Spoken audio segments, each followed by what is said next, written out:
Hello प्यारे बच्चों, आज हम क्लास 7 संस्कृत विंशः पाठः पाठ 20 योगः स्वास्थ्यस्य साधनम को पढ़ेंगे और समझेंगे। योग स्वास्थ्य का साधन है। तो हम पाठ शुरू करते हैं। संस्कृत शिक्षिका विद्यावती स्वछात्रां सुलभाम अपृच्छत्। संस्कृत शिक्षिका विद्यावती ने अपनी छात्रा सुलभा से पूछा।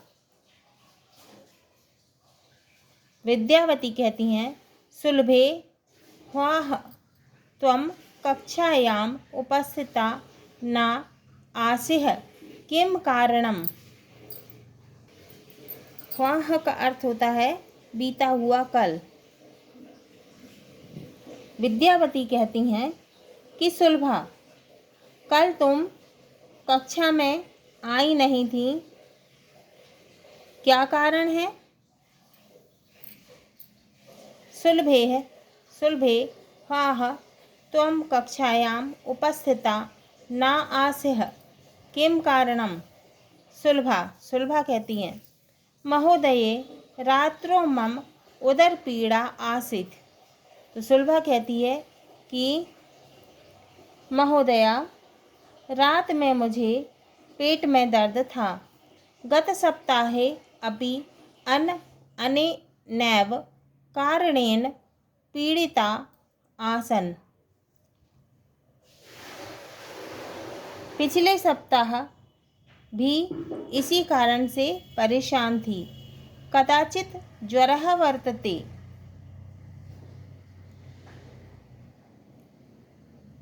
अन्न पचनं सम्यग् नास्ति। क्षुधाभावः सदैव अस्ति। कदाचित् ज्वरः वर्तते। शायद बुखार था। अन्न पचनं सम्यग् नास्ति। खाना ठीक से नहीं पचा, भोजन ठीक से नहीं पचा। क्षुधाभावः सदैव अस्ति, हमेशा जो है भूख नहीं लगती थी। विद्यावती एतत् चिंतनीयं वैद्यस्य किम् अभिमतम्। विद्यावती कहती है, यह तो चिंता का विषय है, डॉक्टर ने क्या कहा। सुलभा कहती है, वैद्यः औषध योजनां करोति किंतु स्थगिते औषधे पुनः पीड़ा प्रादुर्भवति। न जाने किं कर्तव्यमिति धिगस्तु रुग्ण जीवनम। तो सुलभा कहती हैं, डॉक्टर दवा देते हैं किंतु दवाई बंद करने पर फिर से दर्द शुरू हो जाता है।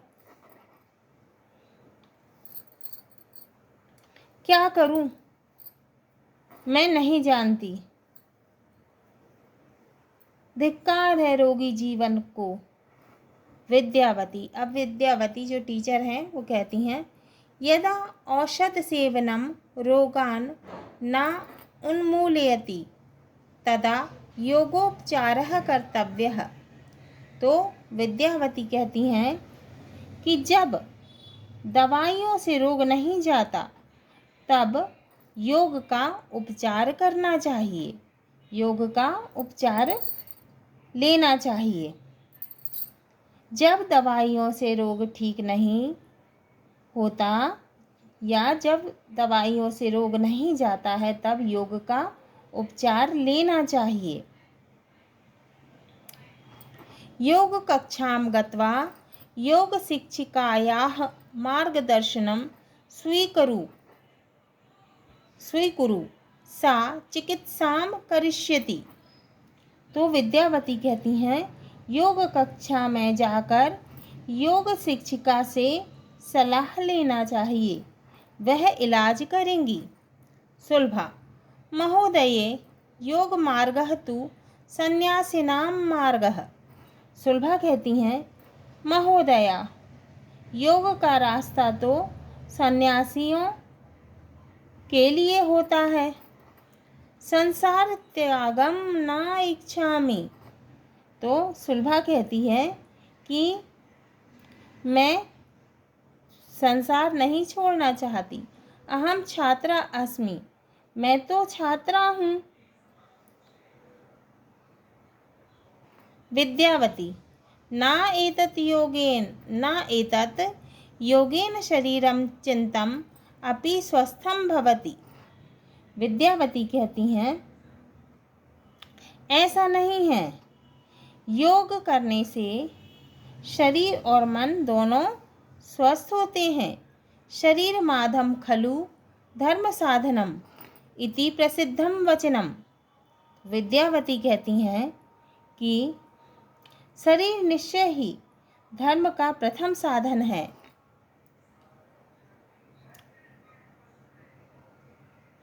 यह प्रसिद्ध वचन है। स्वस्थे शरीरे अध्ययनम सुकरम भवति। तो विद्यावती क्या कहती हैं कि स्वस्थ शरीर में अध्ययन सरल होता है। तेन चित्तस्य एकाग्रता भवति, उससे मन तेन चित्तस्य एकाग्रता, चित्तस्य यानी मन की, तेन चित्तस्य एकाग्रता भवति, उससे मन की एकाग्रता होती है। कार्ये कौशलम जायते, कार्य में कुशलता आती है। योगस्य अभ्यासेन अनेके लाभाः संभवन्ति, योग के अभ्यास से बहुत सारे लाभ होते हैं।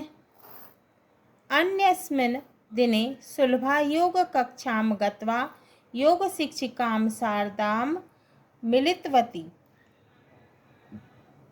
दूसरे दिन सुलभा योग कक्षा में जाकर योग शिक्षिका शारदा से मिलती हैं।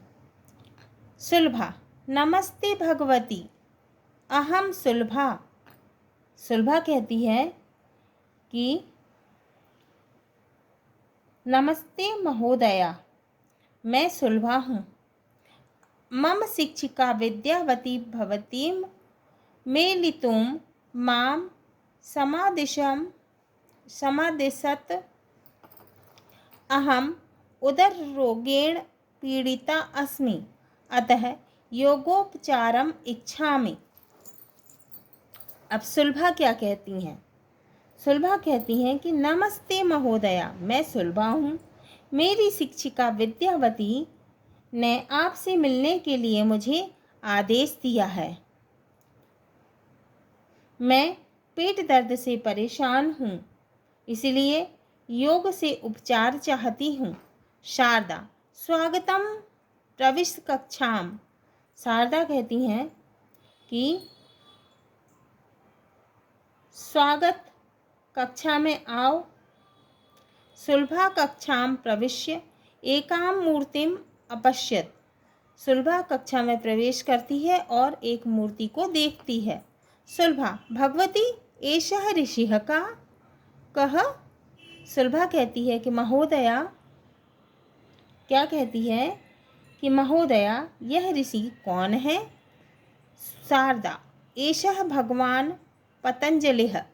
शारदा कहती है कि यह भगवान पतंजलि हैं। एषः योग विद्यायाः प्रवर्तकः, ये योग विद्या के प्रवर्तक हैं। अनेन मुनिना शरीरार्थम आयुर्वेदे वाणी शुद्धर्थम व्याकरणे मनोनिग्रहार्थ च योगशास्त्रे ग्रंथाः लिखिताः। तो शारदा कहती हैं कि ये भगवान पतंजलि हैं और ये योग विद्या के प्रवर्तक हैं। उन्होंने शरीर के लिए आयुर्वेद में वाणी शुद्धि के लिए व्याकरण और मन को नियंत्रित करने के लिए योग शास्त्र में ग्रंथ लिखे। सुलभा वंदे पतंजलिम योग कक्षायाम अहम किम करिष्यामि। सुलभा कहती हैं, पतंजलि को प्रणाम, योग कक्षा में मैं क्या करूँगी। शारदा, आदौ स्वास्तिकासनम सिद्धासनम पद्मासनम च कारयिष्यामि। शारदा कहती हैं कि शुरू में स्वास्तिकासन, सिद्धासन और पद्मासन कराऊंगी। एतेषाम् अभ्यासेन एक स्थितो उपवेशनम स्थितम भवति। इसके अभ्यास में एक स्थिति में ही बैठना होता है। तदा अध्ययने कार्ये प्राणायामे लेखने च काठिन्यम न स्यात्। इसमें अध्ययन में, कार्य में, प्राणायाम में और लेखन में परेशानी नहीं होगी। सुलभा, रोग निवारणार्थम कः उपायः।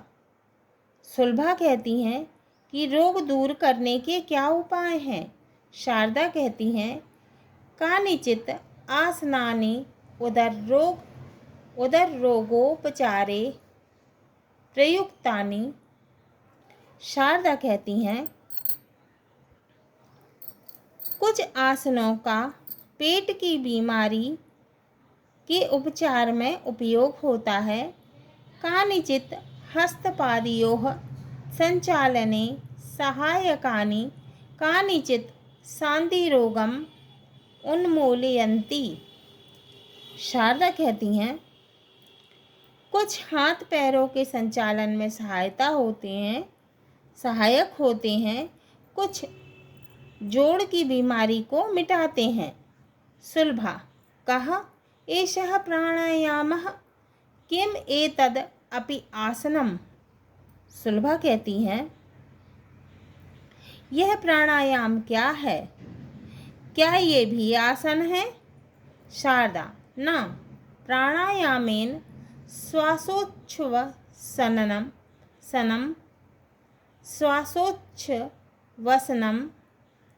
नियंत्रितम भवति।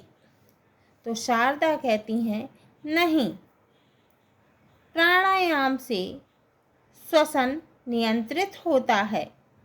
अनेन हृदय रोगे नासिका रोगे श्वास रोगे च लाभः भवति।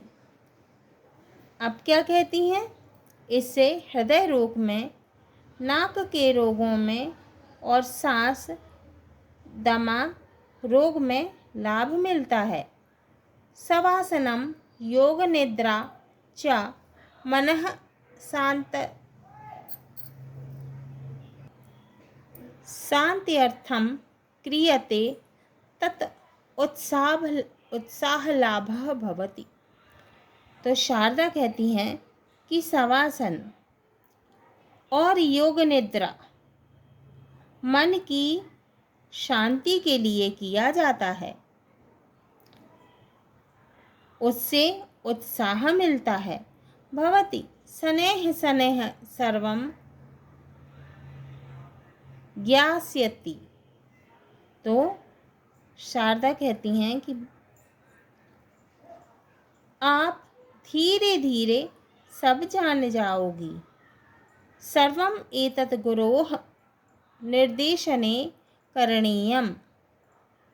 यह सब गुरु के निर्देशन में करना चाहिए। सुलभा कहती हैं, योग कक्षा किमर्थम प्रातः एव आयोज्यते। योग कक्षा प्रातः ही क्यों आयोजित होती है। शारदा कहती हैं, शारदा, प्रातः सूर्यः शान्तः वायुः शीतलः शरीरं च निर्मलं भवति। तो शारदा कहती हैं कि सुबह सूर्य शांत, वायु शीतल और स्वच्छ, और शरीर कैसा होता है, स्वच्छ रहता है। प्रातः कालः सुखकरः भवति। सुबह सुख देने वाला होता है। योगः प्राकृतिकः उपचारः। योग जो है वो प्राकृतिक उपचार है।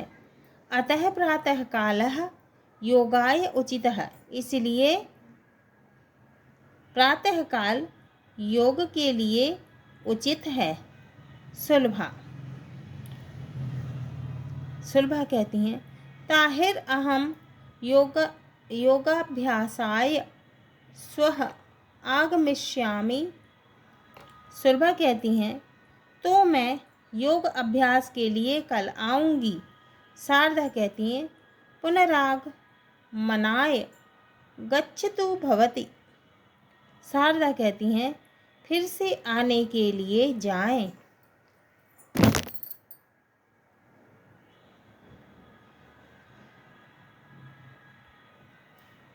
शब्दार्थः। ह्वः का अर्थ है भूतकालिक कल बीता हुआ। स्वः का अर्थ है भविष्यकालिक कल आने वाला। करिष्यामि का अर्थ है मैं करूँगी या करूँगा। प्रादुर्भवति का अर्थ है उत्पन्न होती है। प्रवर्तकः का अर्थ होता है आरंभकर्ता। वैधः का अर्थ है डॉक्टर या चिकित्सक। अभिमतम का अर्थ है मत या सलाह। समादिशत का अर्थ है सलाह दी। कारयिष्यामि का अर्थ है मैं कराऊंगी या कराऊंगा। उन्मूलयति का अर्थ है मिटाती है। ज्वरः का अर्थ है बुखार। क्षुधा भावः का अर्थ है क्षुधा। धन अभाव। क्षुधा में अभाव जोड़ दिया तो क्या हो गया क्षुधा भाव। इसका अर्थ है भूख ना लगना। सम्यक का अर्थ है ठीक। हाँ तो प्यारे बच्चों ये हमारा विंशः पाठ है पाठ 20 योगः स्वास्थ्यस्य साधनम। योग स्वास्थ्य का साधन है पूर्ण हुआ। अगले वीडियो में हम इसके प्रश्नों के उत्तर को हल करेंगे।